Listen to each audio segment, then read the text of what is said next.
वंदे पुरुषोत्तमम।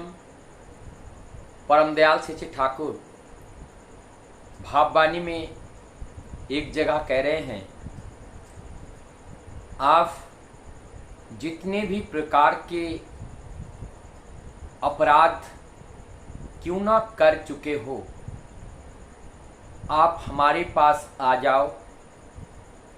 मैं अपने दोनों हाथों से आप लोगों का जो पाप हैं, जो वो सारे मैं दोनों हाथों से पोंछ दूंगा, उस पाप को समाप्त कर दूंगा। इस बात का आशय है, अर्थात कैसे क्या उनके पास जाएंगे, वो हाथ से हमारी सारे पाप को धुल देंगे? ये कभी संभव है? यहाँ पे बात का आशय ये है, हमारे पास आ जाओ का मतलब उनका शरणागति होना है, सतनाम ग्रहण करना है, उस नाम को मनन करना है और सत का जो संग है वो हमें करना है।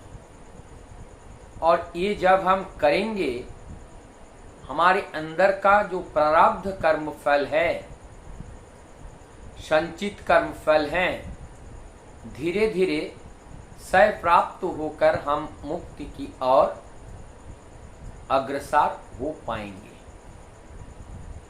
आज इस बात को कोट करते हुए मैं गीता के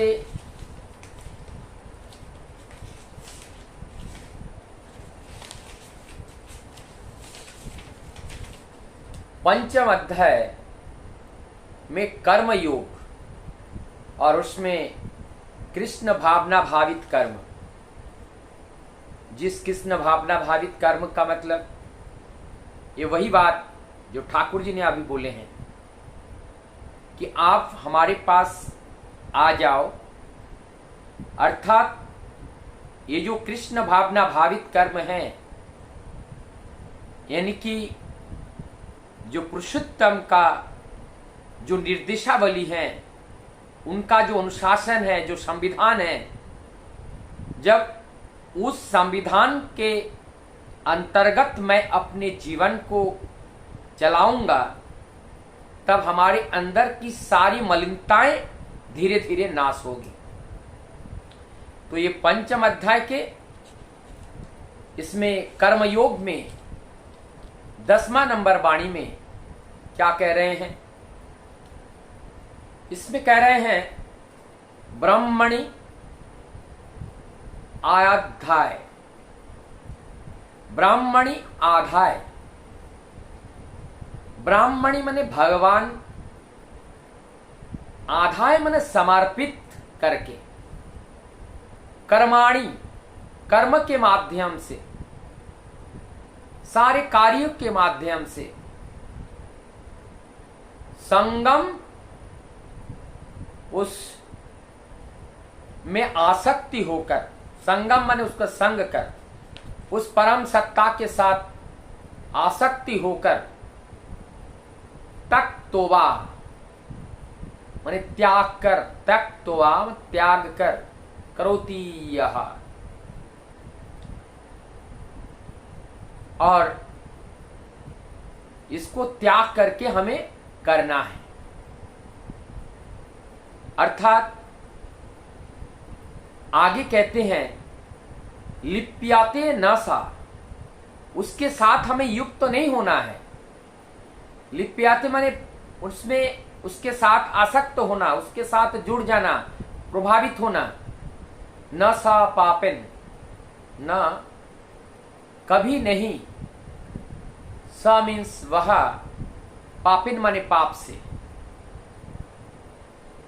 पद्म पत्रम ईवा अंभसा, जिस तरह से पानी में पद्म का जो फूल वहां पे खिलता है, और उसका जो पत्ता पानी के ऊपर तैरता रहता है, लेकिन पानी का एक बूंद उसके ऊपर अगर पड़े तो ठहरता नहीं है। अर्थात इस वाणी में, इस श्लोक में कहते हैं, जो व्यक्ति कर्म फल को परमेश्वर को समर्पित करके आसक्ति रहित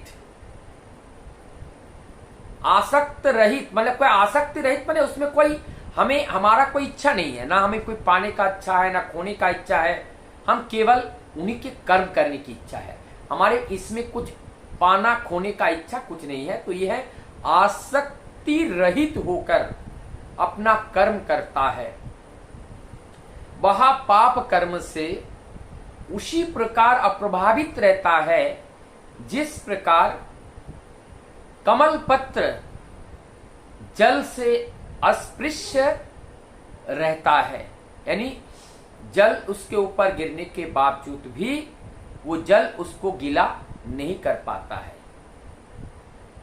तो लिप्याते न स पापिन, तो इस तरह से हमारी इस भौतिक जगत में रहते हुए, लेकिन हम इस भौतिक जगत के किसी भी वस्तु के साथ आसक्त नहीं होना है, हमें इसमें आबद्ध नहीं होना है।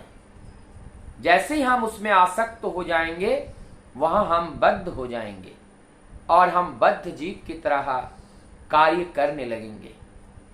तो हमारी जीवन को मुक्त पाने के लिए हमें क्या करना है?